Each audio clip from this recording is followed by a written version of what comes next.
started a new theory which did not exist before.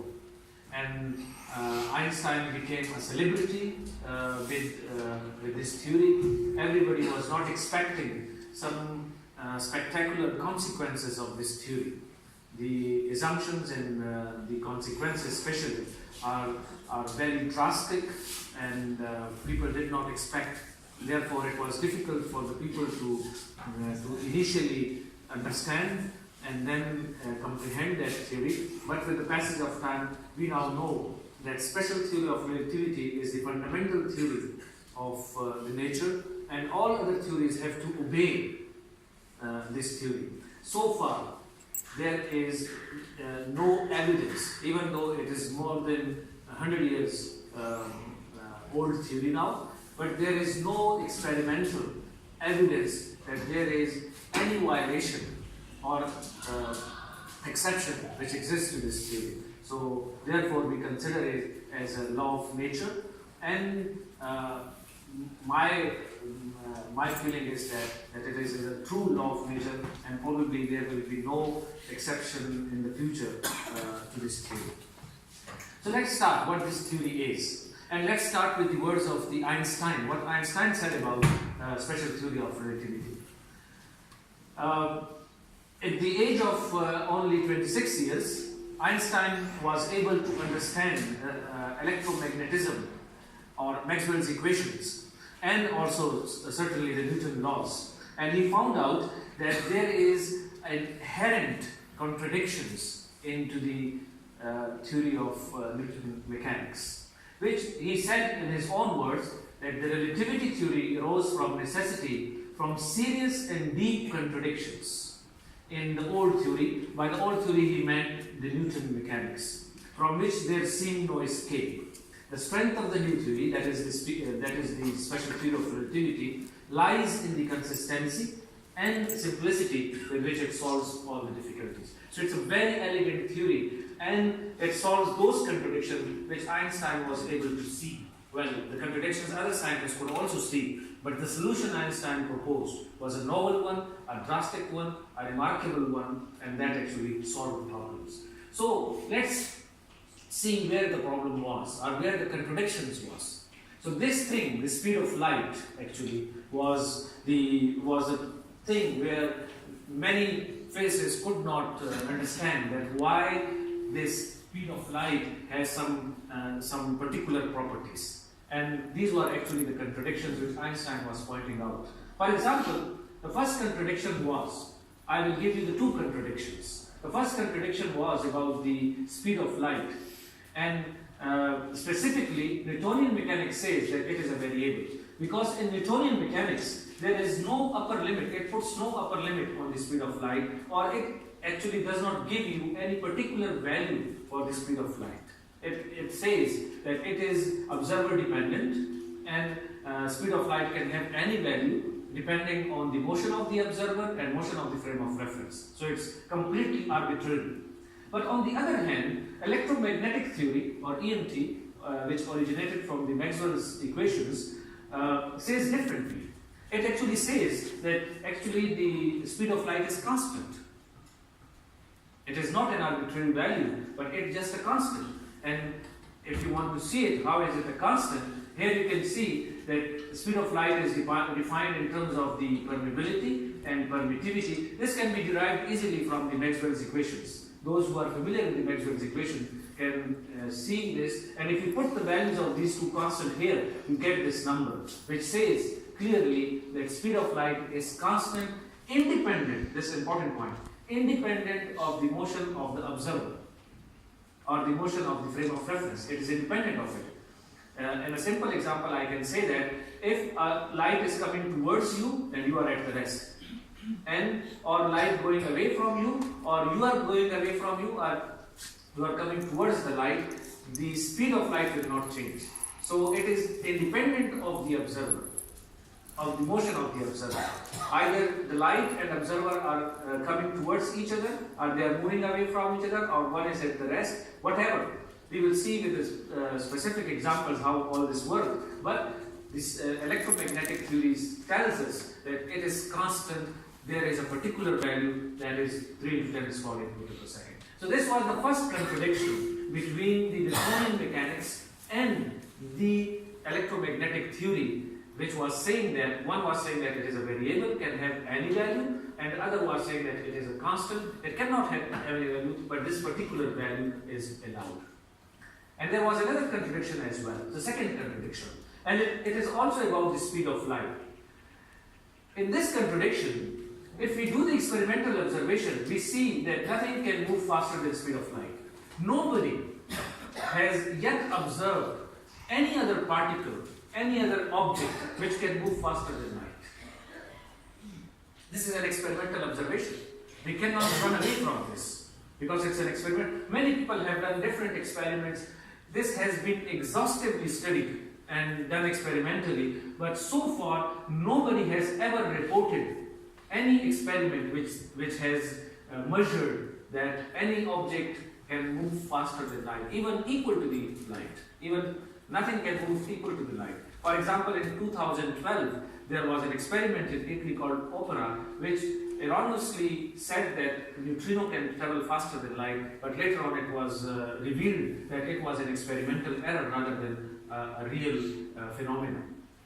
On the other hand, if you theoretically calculate with these two very simple equations, this kinetic energy and potential difference, if you combine them, you will get this value for the velocity of any object. And here you can see that if there is a charge of fixed charge, for example, charge of electron and mass, then this delta V is an open parameter. It's a free parameter. You can choose delta V so that this V is greater than the speed of light. Okay? So theoretically, I can have a particle which can travel faster than light, or even a photon itself can travel faster than light according to this simple calculation. But on the other hand, experimental observation is that nothing can travel faster than light. It means something is wrong over here. So Einstein could see only at the age of 26 these two contradictions, and he has two choices. One choice was that either the Newtonian laws have some difficulty, some shortcoming, or the Maxwell's equations are having some shortcoming. Actually, Einstein decided in favor of Maxwell's equation, and he said that Maxwell's equations are so elegant and powerful that they cannot be wrong. There is something wrong with the Newtonian mechanics which we need to correct. Okay? But before going to the actual special theory of relativity, it is not like this that relativity does not exist in the nature. Relativity actually existed in the Newtonian mechanics, but in slightly different way. For example, rest and motion. You know that concepts of rest and motion are relative, okay? And this exists into the Newtonian mechanics. To be very specific, actually, Galilean relativity existed. It is the principle of Newtonian mechanics, Galilean relativity. And Galilean, it was before the special theory of relativity. And what is the principle of Galilean relativity? And it is the basic principle of the physics, that the laws of mechanics, and here see only mechanics, not all physics, electromagnetic phenomena is not included here, that the laws of mechanics must be the same in all inertial frame of reference. It says that if there is a law of physics, for example, Newton's second law of motion, F is equal to ma, it cannot be like this, that it is F is equal to ma for me and F is equal to ma square for you. Or if there are two observers, one is moving with certain velocity and one is at the rest, and one says that it is F is equal to ma and the other one says it is F is equal to ma square. This cannot happen. This is the basic law, logic of nature, of physics, that laws of nature are not dependent upon the observers. This world is same for you and same for me. The way the law is formulated cannot be different. Okay? Although values can change, that is possible, but the basic law, the formulation, the form of the law cannot be different. This is the principle of Galilean relativity. And this principle of Galilean relativity can be understood more technically by the use of inertial frame of references. I hope that all of you are aware of what inertial frame of references are. Actually, we divide What is frame of reference? Frame of reference is something with respect to which you make measurements. Okay? You need to make measurement because physics is all about measurements.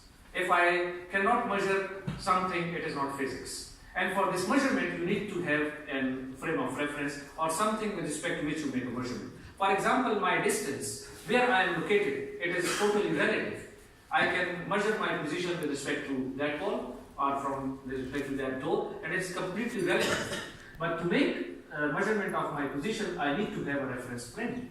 And technically, we define this reference frame like this, that we have three coordinate axes, x, y, and z. And then these coordinate axes we call inertial if they are either at rest or moving with uniform velocity. They are allowed to move, but if they are moving with constant velocity, with uniform velocity, or they are at rest, we say that these are inertial frame of references.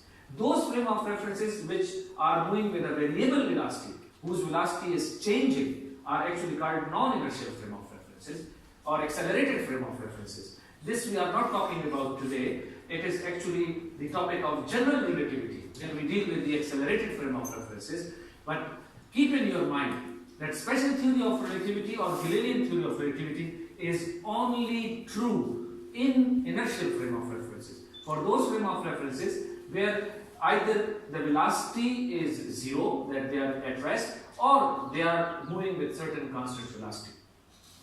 So this was the idea of inertial frame of references. So once we have the inertial frame of references, then the Galilean transformation can be defined. I have created this simple example where you can see this is the point P, for example, some sort of explosion or some lightning.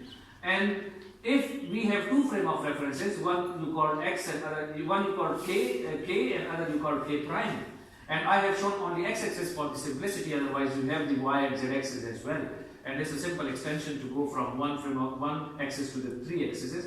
Then you can see measuring only the position of this point P, which is probably a lightning or whatever, or some event. From this frame of references, the distance is, the position is x, but over here, the position, because this frame of reference, k prime, is moving with certain velocity v. And here you can see that very clearly that the distance is x prime, but this x and x prime are related through this relation. This is called Galilean transformation. That how you, both frame of references are equally good. They are equally good. One is not better than the other. K is not better than k prime, or k prime is not better than k. But there is a dictionary available with the help of which you can move from k to k prime and k prime to k. And this is this dictionary.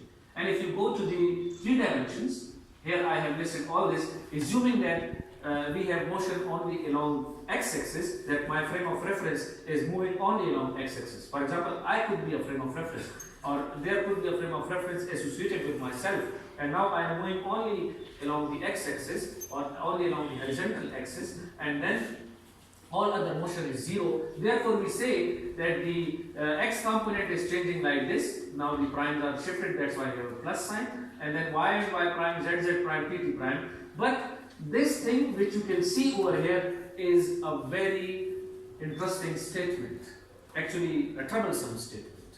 This one. This you can derive from here. If you derivate this with respect to time, you will reach to this equation, where this u is the velocity of particle and this v is the velocity of frame. There are two velocities. The velocity of that particle on here, the velocity of the particle we call it u, for example, if it is moving, and the velocity of frame of reference is called v. This is called the law of velocity addition. Law of velocity addition. So velocities can be added.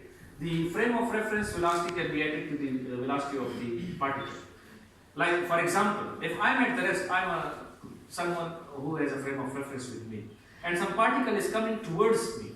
Okay, then since I am at rest, then I see its velocity. But if I am also moving towards that particle, then my velocity will be added to the velocity of the particle, because I will think I am at rest and my velocity will be added to the velocity of the particle. This is what this law says, law of velocity addition.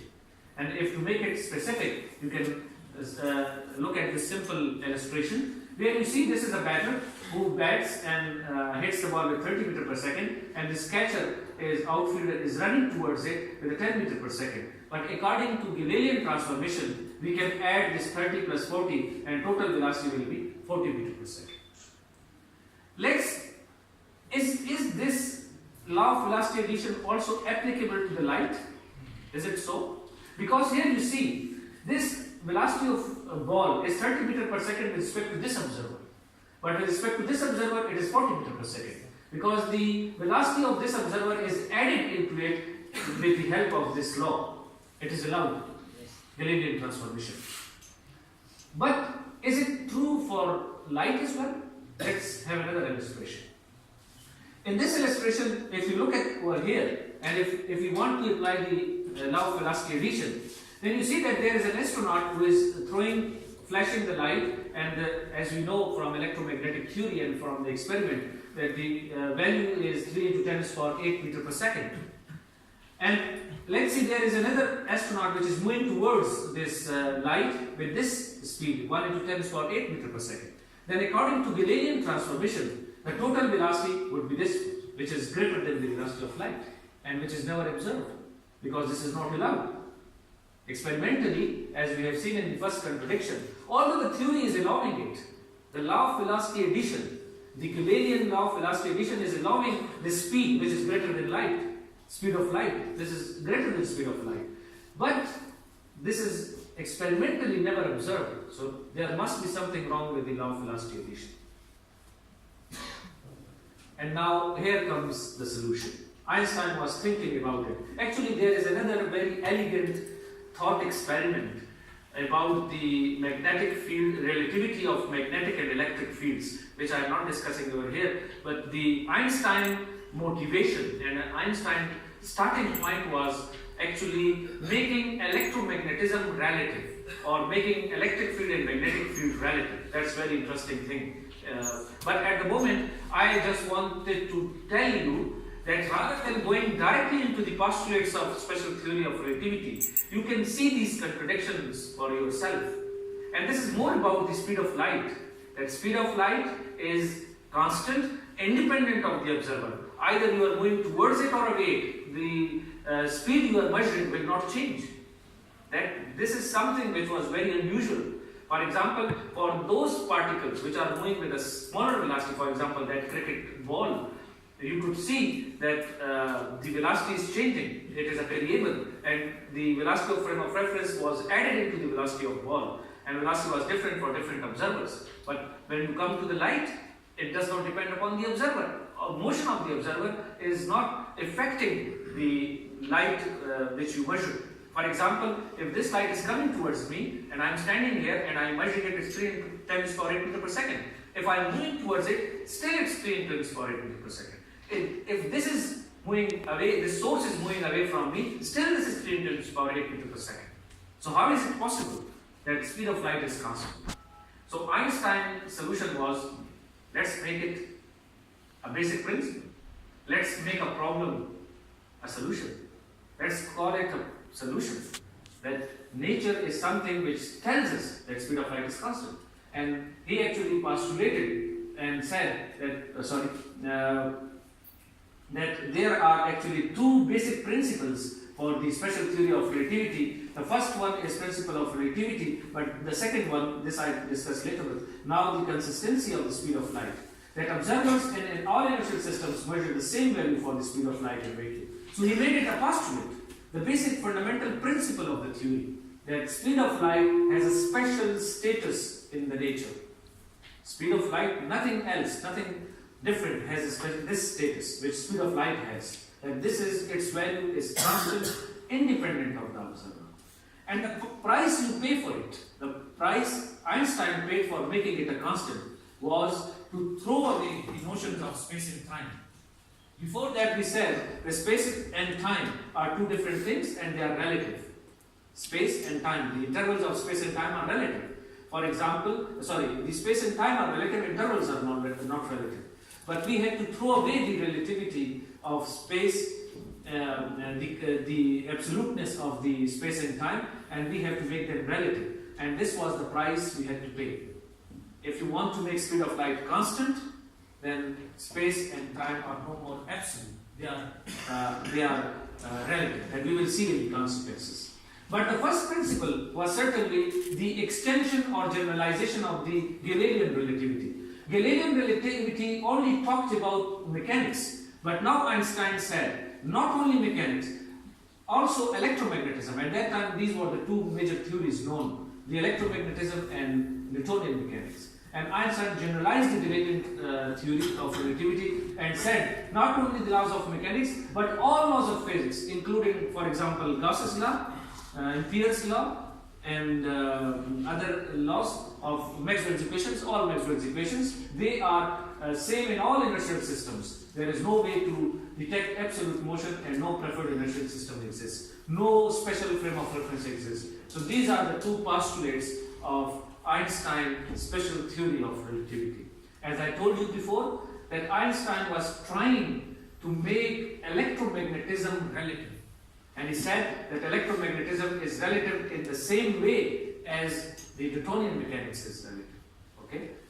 But the price he had to pay for the second postulate was that to throw away the notions of absolute space and time, and now space and time are not absolute, or time is not absolute. If you like it, time is relative, as we will see.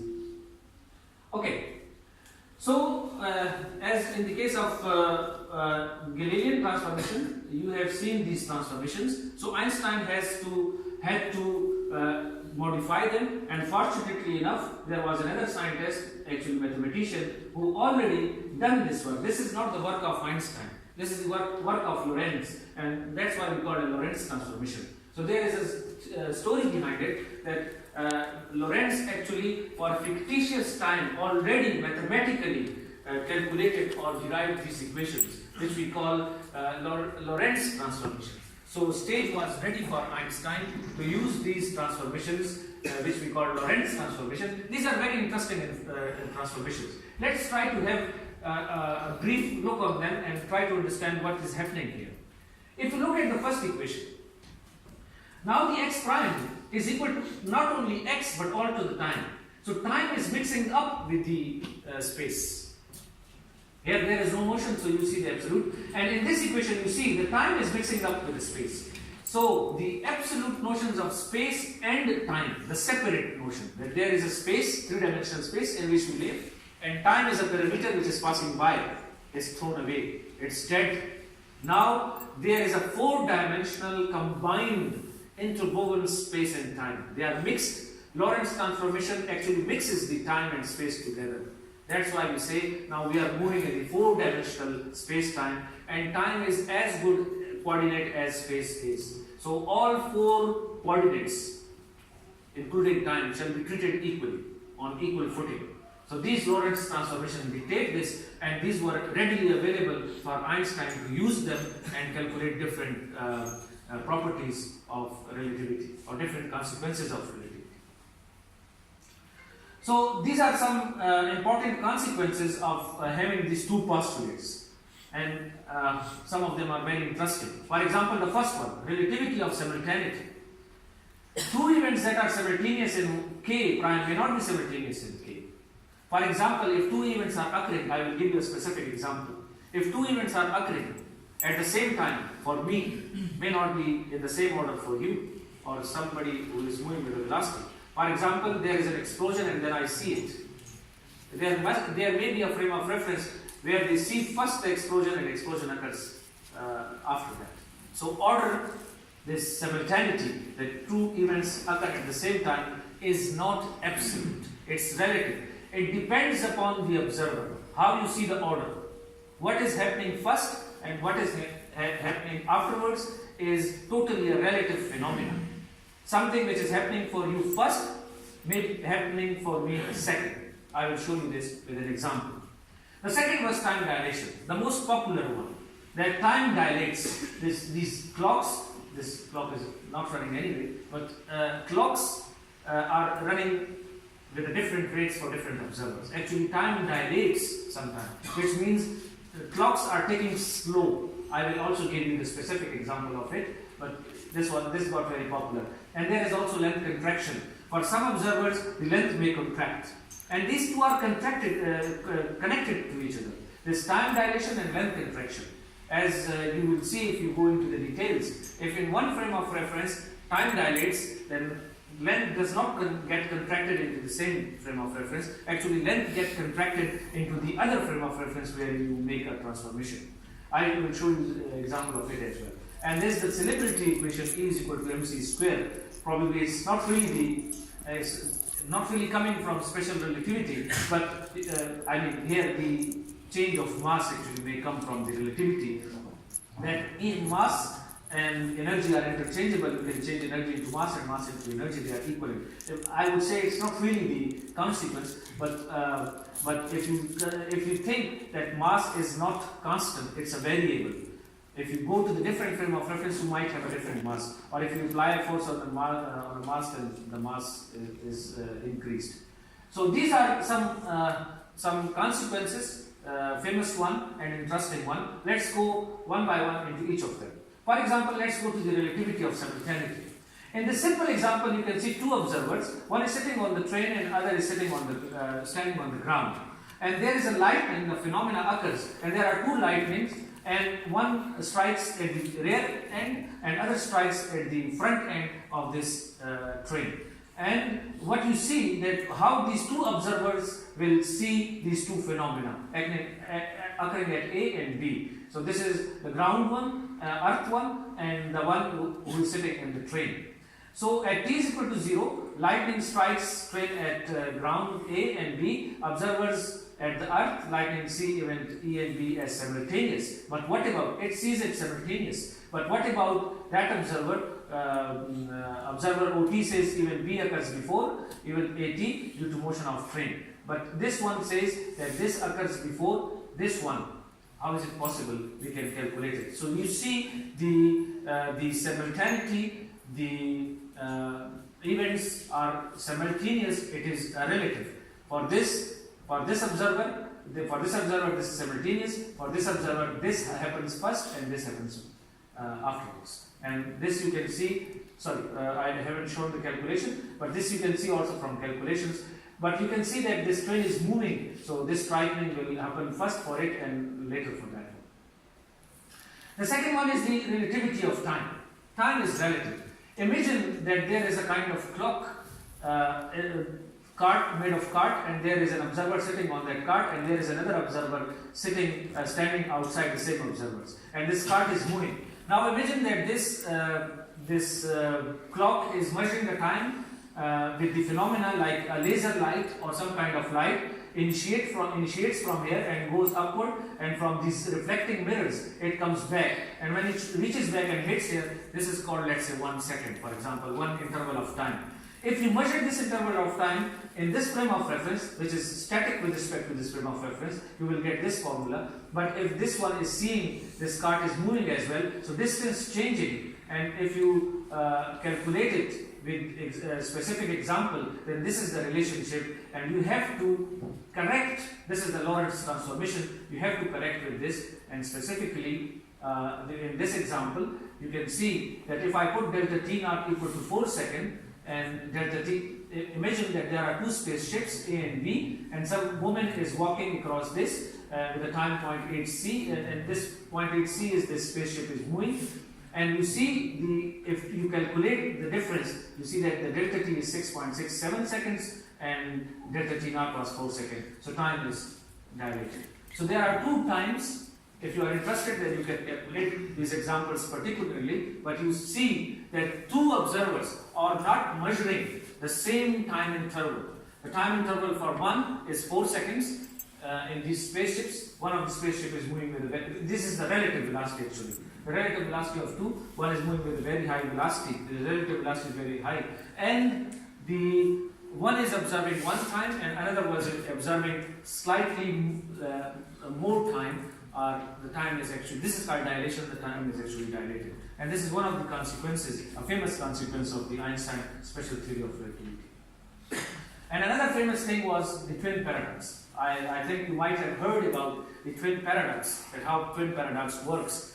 But for example, from the relativity of time, it was, there was something which came to the people's mind, that is it possible that if we have two twins and one twin is moving with certain velocity, another twin is at rest, and that twin is coming back after some time, is it possible that the age of the two twins is different?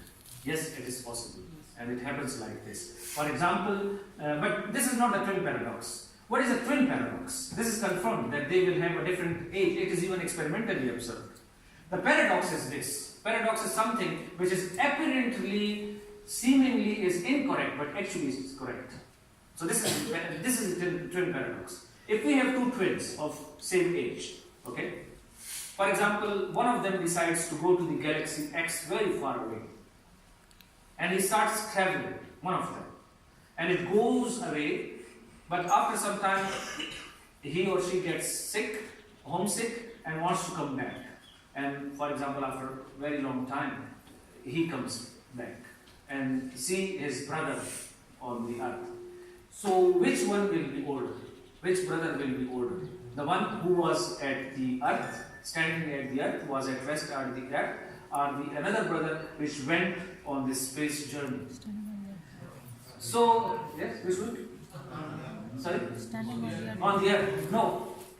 The reason is, from the frame of reference of the brother who is standing on the earth, you can see that the brother who went on the journey was moving. But on the frame of reference from the brother which was the twin which was on the journey, actually he sees himself as at rest and earth receding from it. Okay? Because this is the symmetric phenomenon. So both the observers should, there should be a connection between the observations of the both observers. So the twin standing on the earth says, I am at the rest and my brother is traveling, so he must be older than me. But the twin who is actually in the spaceship, he sees himself as at the rest, and the earth is moving, because it's a relative motion, earth is moving away from it. So this is a paradox. Apparently it seems like the twin on the earth will be younger, but it is not. Why? The reason is, initially I said, theory of relativity, special theory of relativity, is only applied in inertial frame of references. And in this case, it is even not applicable on this situation. Why?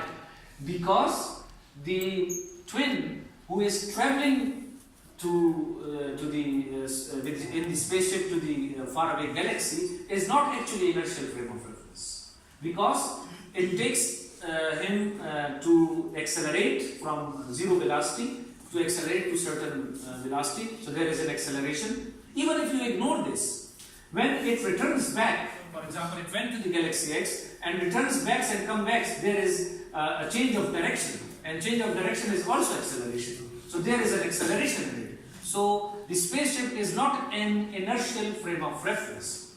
That's why we cannot apply relativity on it. But in case you have this symmetry there, that both are inertial frame of reference, and then you can apply on them, and then one of them in its own frame of reference would say that I am younger, and the other frame of reference, the other will be younger, then it's symmetric. But in this case, since it is not an inertial frame of reference, so theory of relativity is actually not applicable. But you can have these calculations. The two twins are on Earth. One leaves and travels for 10 years at point 9 C. When traveler returns, he is 23 years younger due to time dilation over here. But this is only done when you consider that frame of references are inertial. Paradox is motion is relative. It isn't just as true that the man who stayed on the Earth should be 23 years younger. Actually, the traveling twin motion was not uniform. Acceleration and forces were needed to go to and return from the space. The traveler ages less and not the one who stayed home, because the traveler was in non-inertial frame of reference, and the one who was at home was actually inertial frame of reference, stayed at the home. Then there is another consequence which we call a length contraction. Length also contracts.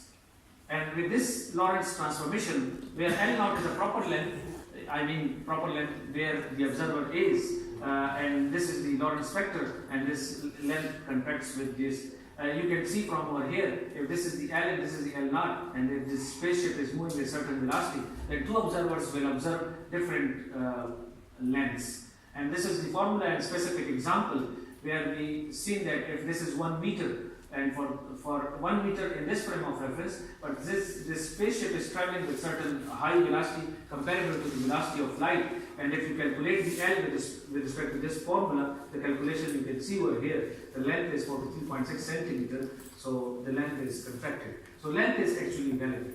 So length gets, but remember, length contracts in one frame of reference, but time dilates into another frame of reference. There is a famous example about it, I like it, and it is in the Holiday Listening book as well. Consider the case of muon. Muon is a particle created in the cosmos and has a very short half-life, 1.2 microsecond. And this is so small that the distance it has to cover to reach to the surface of the Earth is more than the time it lives for. So for example, in 1.2 microsecond, it will only reach to the half of the Earth and it will never reach to the Earth. But still it is observed on the surface of the Earth. So how is it possible that it reaches to the surface of the Earth? So it is like this. It has to travel, for example, 400 meters. It can only travel 400 meters with the speed of speed which is comparable to the speed of light. It can travel 400 meters, which is half of the distance it is away from the Earth. But if you go to the different frame of reference, then the time dilates, it has a more time, and length contracts. And the length is shorter, time is more, and it can reach on the surface of the Earth. So without special theory of relativity, one cannot explain that how we can detect muon on the surface of the Earth with such a short half-life that it travels from where it is produced in the cosmos to the surface of the Earth. The only explanation is that it is because of the dilation of time and length contraction that it could manage to reach to the surface of the Earth. So this is one of the experimental evidence for the special theory of relativity. There are numerous ones, but this is one of the simple experimental observation, daily life observation, where you see the muon on the surface of the Earth with such a short half-life, but still it is possible because relativity allows in one frame of reference for the length contraction and time dilation. Then relativity of mass, as I have talked to you before, that mass is also not constant. You see that if this electron is moving of this rest mass and going with 0.8 c, then if you calculate this, then you will see the increase in the mass is 9.1 and 15.2. So you see that mass, this is also an interesting consequence. So in summary, I would say that Einstein's special theory of relativity, published in 1905, was based on two postulates. The laws of physics are the same for, this was the generalization of the Galilean transformation, the old theory. The Newtonian mechanics had this relativity, and Einstein generalized it not only for laws of mechanics but also included electromagnetism. The free space velocity of light is constant for all observers, independent of their state of motion. This is constant and it does not change. And then three very important consequences: relativistic time, relativistic length, and relativistic mass. These are all very famous consequences of Einstein's special theory of relativity. And with this, I would like to thank you all.